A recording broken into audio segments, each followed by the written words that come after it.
J'espère que vous allez très très bien, comme d'habitude. Je suis vraiment super content de vous retrouver pour une nouvelle vidéo et un nouveau concept sur la chaîne. Un concept assez simple, mais qui peut potentiellement vous plaire, en tout cas je l'espère. Si c'est le cas, eh bien n'hésitez pas à m'en faire part dans les commentaires. Alors le but de ce format de vidéo, ASMR bien évidemment, sera de vous parler d'un personnage, de vous donner des petites anecdotes, mais également des faits qui peuvent être très connus, des faits inutiles, des petites choses. Finalement, ces vidéos vont servir juste à parler d'un personnage que j'aime bien, un personnage que j'apprécie, sans pour autant vous dévoiler son histoire ou ce qu'il se passe concrètement dans l'animé. C'est vraiment purement centré sur le personnage.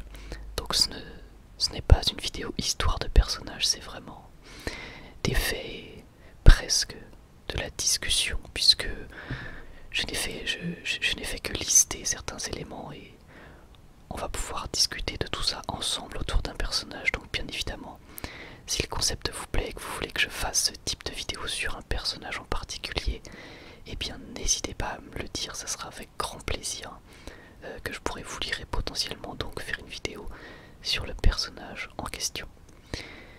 Bien, maintenant que tout cela est dit, on va pouvoir commencer avec le premier fait, le premier secret entre grosses guillemets. Tanjiro Kamado est né le 14 juillet. 14 juillet. Donc, le même jour que la fête nationale. Je pense que je ne vous l'apprends pas. Il a 15 ans. En tout cas, en ce moment dans l'animé. Puisque lorsque l'animé commence, il a 13 ans. Et en ce moment, durant l'animé en cours, il a 15 ans. Il mesure 1,65 m. C'est plutôt petit. Si jamais vous complexez sur votre taille, il y a quand même une petite chance, si vous êtes un adolescent de 15 ans ou plus, que vous fassiez plus d'1,65 m.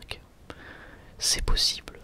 Donc au pire, si vous faites la même taille, dites-vous que vous faites la même taille que Tanjiro. Il pèse 60 kilos. C'est plutôt correct. Il est vêtu d'un haori vert et noir. Donc voilà, pour tous ceux qui se demandaient quel type de vêtement était son espèce de veste, son petit veston. Eh bien je crois que ce n'est pas un kimono, n'est-ce pas, mais bel et bien un haori.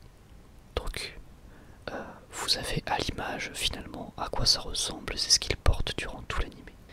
Il porte également des boucles d'oreilles Hanafuda, qui signifie carte de fleurs. En fait ce sont des cartes à jouer japonaises qui servent à jouer à plusieurs jeux différents. Donc notamment le koi koi, mais pas que. Il y a pas mal de jeux qui peuvent se jouer avec des Hanafuda. Donc il existe plusieurs types de cartes, et Tanjiro possède des cartes Hanafuda représentant le soleil, et elles rappellent fortement la carte de la pleine lune. Mais en l'occurrence, elle représente un soleil sur les boucles d'oreilles de Tanjiro. Il a également une cicatrice sur le front, et il l'a eue lorsqu'il voulait protéger son frère d'une théière bouillante qui était en train de tomber. Et d'ailleurs cette même cicatrice va changer au cours de l'œuvre. Elle va devenir plus rougeâtre et changer de forme.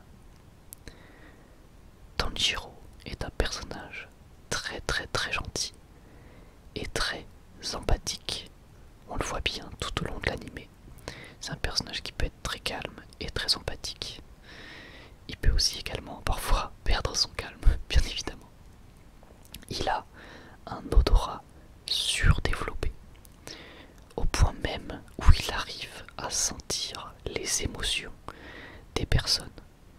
Donc c'est vraiment un odorat très peu commun, on est bien d'accord.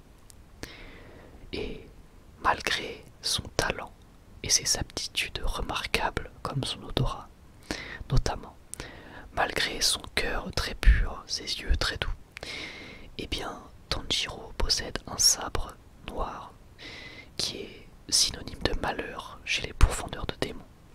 En général, ceux qui possèdent un sabre noir ont tendance à mourir très jeunes. Donc, on souhaite que du bonheur à Tanjiro, bien évidemment. Tanjiro maîtrise le souffle de l'eau, qui est composé de plusieurs mouvements. Le premier mouvement, l'entaille de l'eau calme.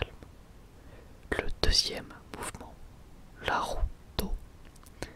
Le troisième mouvement, la danse des courants.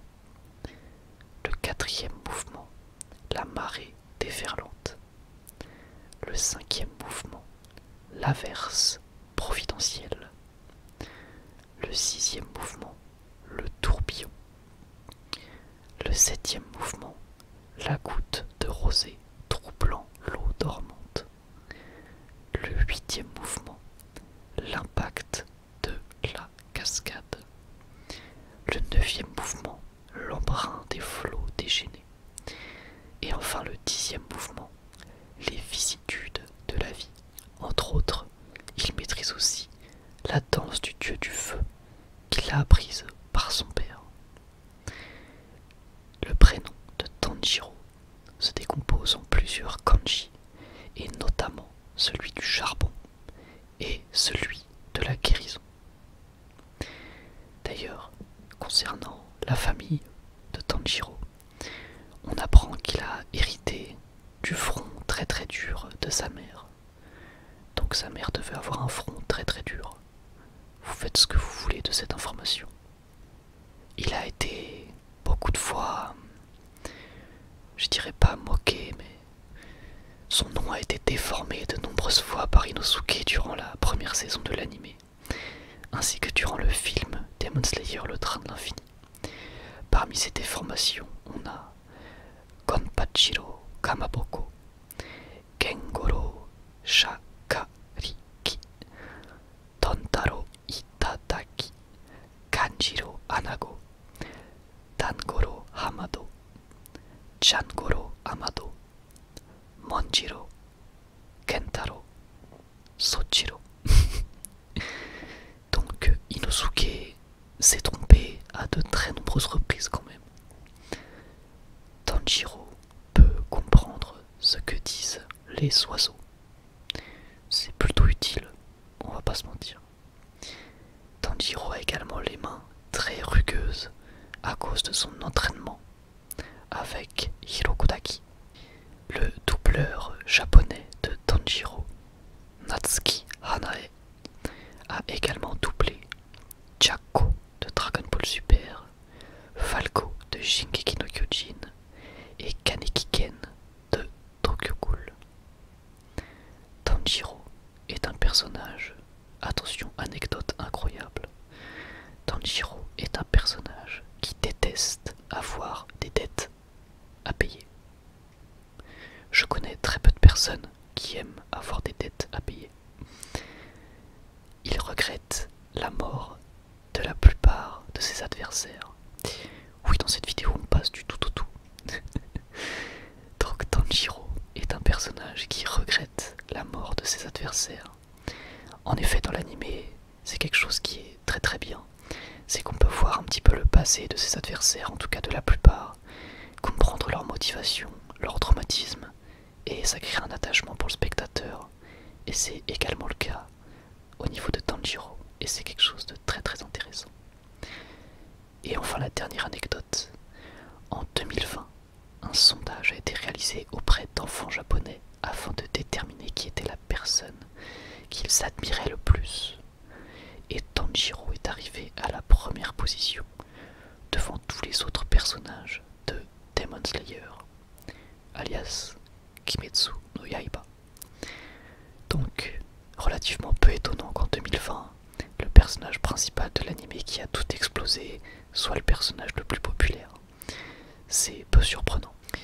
Et vous d'ailleurs, est-ce que vous aimez ce personnage? Est-ce que vous appréciez Tanjiro?